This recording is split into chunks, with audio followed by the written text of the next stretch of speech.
Welcome to the IT Career Energizer podcast. For anyone who wants to build and grow a career in IT, develop and improve your strengths and skills, be inspired and motivated by the successes of others, manage your career progression, and achieve your IT career goals. And now, your host, Phil Burgess. Welcome to episode 200 of the IT Career Energizer podcast. My guest on today's show is a designer and developer working at Filament Group. He is a tireless advocate of practices that ensure web access for all and is always chipping away at open source projects with his colleagues at Filament. He is also author of Responsible Responsive Design, co-author of Designing with Progressive Enhancement, and a frequent presenter at conferences throughout the world. So welcome to the podcast, Scott Jehl. Thanks so much, Phil. Thanks for having me. So Scott, that was pretty much a brief summary or introduction to yourself. Could you perhaps tell us a little bit more about yourself and what you do with Filament? Yeah, so I would say my role at Filament is sort of a split between as a designer and a developer. Day to day, I guess I do more development work these days, but my background tends to be more in design, so I kind of come at it with that skill set originally. Filament Group works for clients, so we're an agency, and we usually have a handful of clients active at any given time, and some are quite large e-commerce sites or journalism, things like that, and sometimes a small startup or two. So we get a nice mix of the sort of subject matter that we work with day to day, and that's pretty nice. Sure. Does that mean you get to travel a lot in terms of visiting clients? Yeah, you might think we would travel more, but I actually I don't end up traveling for client work a whole lot. Much of our work is just remote these days. We do a lot of our meetings online, and it tends to cover what we need to. But on occasion, some of our team members will meet with clients in person. Obviously, you've written a couple of books or been involved in the writing of a couple of books. Why did that happen? What was the interest there? So our first book was in 2010, and everyone at Filament Group sort of co-wrote this book at the time, and it was about progressive enhancement. And I think we saw a need for putting together a series of really solid examples and practices around progressive enhancement that we could put out there and show just how we would go about building sort of complex user workflows in a way that really works broadly across browsers. And at the time, browsers varied quite widely, even on the desktop, in support for standards and things like that. So it was pretty complicated at the time just to do that aspect of the work. That was sort of the motivation for writing that book at the time. So Scott, could you perhaps share with us a career tip, one that the audience perhaps should know but maybe doesn't? I wouldn't have expected, I guess, that so much of our field's work and conversations take place on Twitter, but for better and worse, they do. So I would say one of the biggest tips I can offer is to be quite active, present if you'd like to be, but at least listening on Twitter to the people who are day to day talking about web standards and browser development and all the conversations that go around web development today, because a lot of the important stuff that you learn happens to start there. So I would say, be curious and, ask questions, share what you know. That tends to be kind of the spirit of our community, just kind of writing about what you learn as you learn it, even if it may or may not be something that you think everyone may already know. It helps to just get that into writing, and put it out there, and people end up benefiting from that. So that would be a tip I would offer. Mm-hmm. So you use Twitter presumably quite a lot yourself? I guess I'm less active on it than I used to be these days, but I do try to follow, a subset of our field that I know I need to keep up with to find, important things about web development that really affect my day-to-day work. So yeah, I'm on there pretty regularly through the workday at least. So, Scott, can you share with us maybe your worst IT career moment and what you learned from that experience? Oh boy. uh, so yeah, I've probably had many, but one that comes to mind was so I speak at a fair amount of conferences these days, and I'm starting to get back into it again. I sort of took a break to spend more time with my family for a few years, and now I'm back speaking again. But in the early days when I started speaking at conferences, I feel like I went through a process that probably a lot of people go through, but I had no idea what I was doing. And I remember one conference in particular. There was a timer with a big red clock, and I had everything in front of me that should have kept me on time. But I remember it counting down and having, I think, 5 minutes left, and the organizer was in the front row waving his hands, and I was about halfway through my slide deck. Oh, yes. So yeah, I mean, I can't imagine many moments that felt worse than that, because you're in front of hundreds of people, and you have to improvise quite a lot at that point to bring it together. And I'm not sure I really did that effectively at the time, but yeah, that was kind of a nightmare that I remember. Yes. Yeah. So, in terms of what you do now, presumably you practice and you've got better timing with your presentations?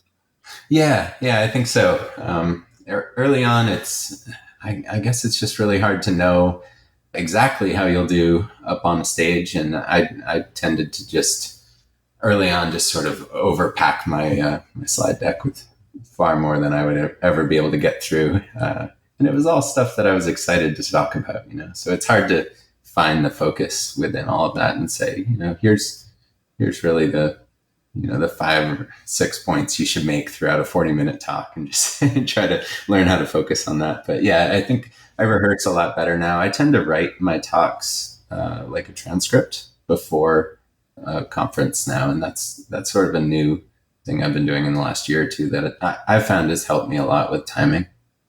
Yeah, I can imagine that would be true, yes. Okay, so Scott, can you perhaps tell us about your IT career highlight?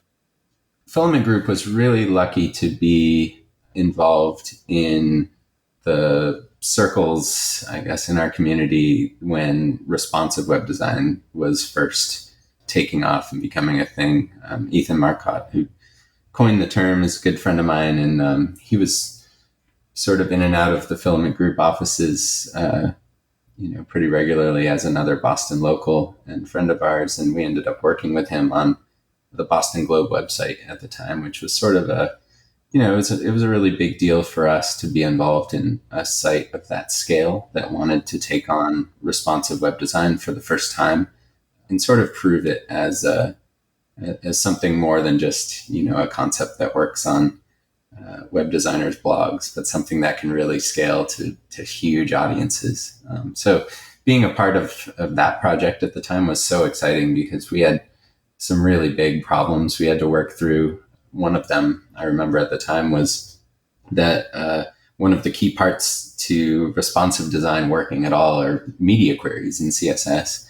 And one of the browsers that was most popular to the Boston Globe's audience was Internet Explorer 6, and it had no support for those at all.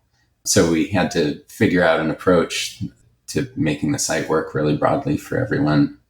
Even though it was responsive, it had to be presented in the same way to those users that had browsers that didn't understand those features at all. So I wrote a script to address that, and it was really, just things like that were really exciting to work through at the time. I can't really remember a time where I was more energized to be involved in a project than that. It was a pretty special moment. So, Scott, what excites you about the future of the IT industry and careers in IT? Throughout my career, I've seen the trend of work becoming more and more remote, and I think flexible, and sort of more respectful to people's work-life balance. And as a remote worker myself, I've certainly felt really, really lucky to be able to take advantage of that. So, in the future, I would envision even more and more of that flexibility would be possible. So that excites me, I think, because, as much as I love working on the web, I also love that you can balance this kind of career with a healthy outside of work kind of lifestyle. Are there any particular technologies or directions that IT is going in that particularly interest you? My personal work tends to focus a lot on accessibility and performance. And I think the tooling around both of those things have really improved in the last couple of years, even to a point that we can much, much better understand the problems that we're encountering and that our users are encountering and what we can do to improve those situations. And I think there's a lot of browser standards and technologies that are coming in the next couple of years that are going to make that better and better too. So that excites me. I mean, generally, I sort of get most inspired by the aspect of the web that it can reach bigger and bigger audiences throughout the world. And it's sort of this equalizer compared to other mediums. So seeing that improve over time is definitely where I'm most excited. So we're going to go into the reveal round now. We're going to find out a little bit more about you and the way you think. You ready for this? Sure. So what first attracted you to a career in IT? I guess it was my background in graphic design that sort of led me this direction. I started out in college studying sort of print design, traditional graphic design, and then wanting to bring those designs to life with a little animation. And that sort of led me into Flash and, Macromedia products or even before Macromedia, animation products at the time. And those sort of were being ported to the web. So that led me over to the web to discover more and more of what I could do to sort of make my design work interactive. Sure. So it became a sort of natural progression for you. Yeah, I think so. And what is the best career advice you've ever received? I think it was in college. One of my professors noticed that I was stressing out about a project that was due within the month. And I remember he said, 2 weeks, you can do anything in 2 weeks. And I don't know why, but that particular advice just always stuck with me as it's sort of a bad thing and a good thing for me, because when I get inside those 2 weeks, I realize I can't do anything anymore. But I've always thought of that advice when it comes down to something big and daunting that's coming up. 2 weeks, if you have more time than that, then you can do a heck of a lot, especially with a good team. So that was pretty good advice. I don't know why it stuck with me so long, but I think about it a lot. There must be some value in it there for you anyway. Yeah. Yes. Yeah. And if you were to begin your IT career again in today's world, what would you do? Wow. Well, I think in a lot of ways, it's going to be a lot more straightforward to learn web design today than it was when I was first coming into the field. There are so many things I learned in the early years of my career on the web that I've had to unlearn since, like table layout and things like that are just much, much better now. So I can think of a whole lot of things that I wouldn't have to do today. And that's really nice. But I think, what would I do? I'd probably take some tutorials through some of these like boot camps and things like that online, because it just seems like there are so many good resources now, free and paid, to really accelerate your first year on the job. Yes, absolutely right. Yep. And what career objectives are you currently focusing on? Well, performance and accessibility are definitely the areas that I'm most interested in. And performance in particular is kind of an interesting area right now, because traditionally we've been focused on performance with regards to how it relates to network conditions. And, especially with cell phones and cell networks, we had a huge problem there with latency that we still have today. But coming into the next 5 years or maybe less.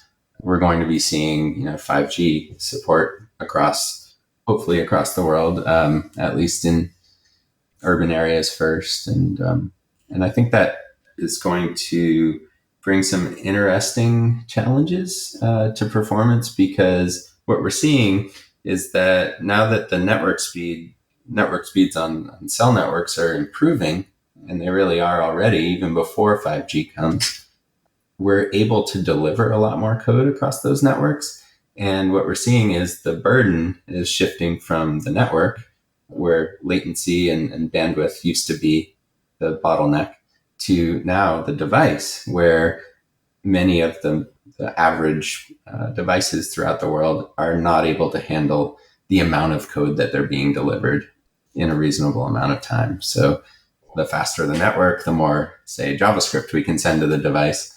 And then suddenly there's a performance bottleneck to deal with on the device, just parsing and evaluating that script. So that trend will probably worsen with 5G. At the outset, you would think, 5G comes along. What does a performance problem even look like in that world? Because the networks will be so fast, we won't have performance problems. But I think, developers have a way of making new problems out of this.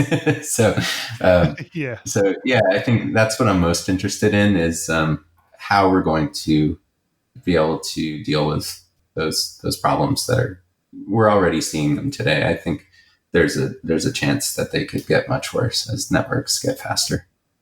It will be interesting to see how that happens. I think you're right. I think there'll be a sort of a movement of where the problem is, as you say, it was to do with the network now, but it's going to be to do with devices and applications or whatever it might be. Right. And of course, with the increase in speed of the network, there's going to be a greater expectation from the user side as well. So they're going to expect things to run faster. Right. So, absolutely. It'll be interesting to see what happens. I think so too. Mm-hmm. And what's the number one non-technical skill that has helped you in your career so far? I would have to say writing. I mean, I can't think of anything more important than technical writing, especially, but also narrative writing. Just working on sharing whatever you're working on a blog or whatever site you're able to get your writing onto, just to put to words the technical problems that you're dealing with, because there's just no other way to get such great clarity of the problem, and also how to describe how to address similar problems than writing about it can bring. So, I mean, speaking has a similar value, but writing is much more so. And what do you do to keep your own career energized?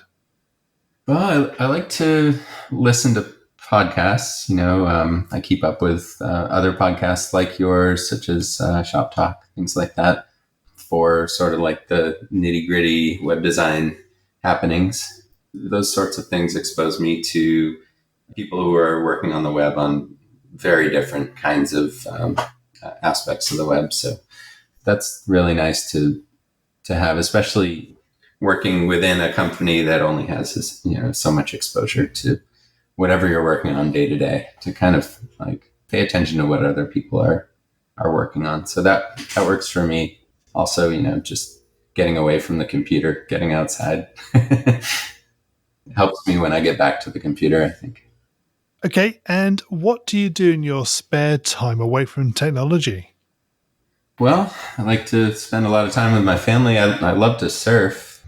I live in Florida, which is not the best place in the world to live if you like to surf a lot, but it's at least something you can do pretty regularly. So I like to do that, hiking, cooking, things like that.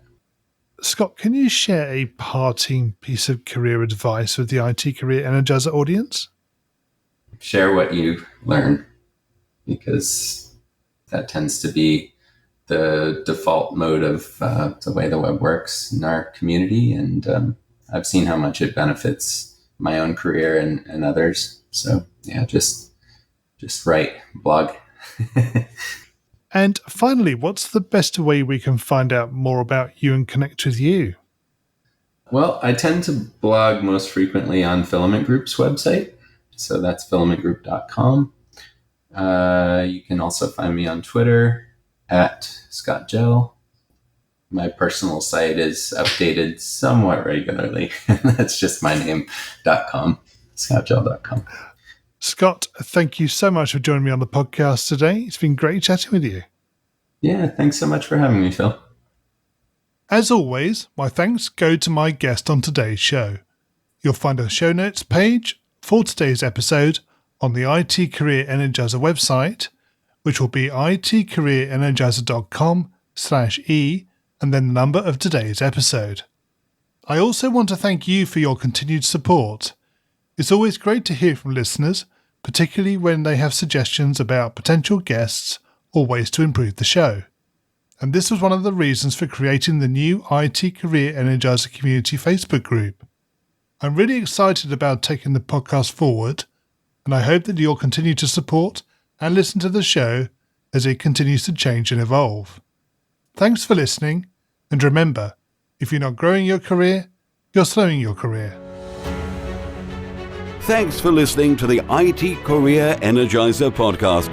To find out more about building a successful career in IT, visit itcareerenergizer.com.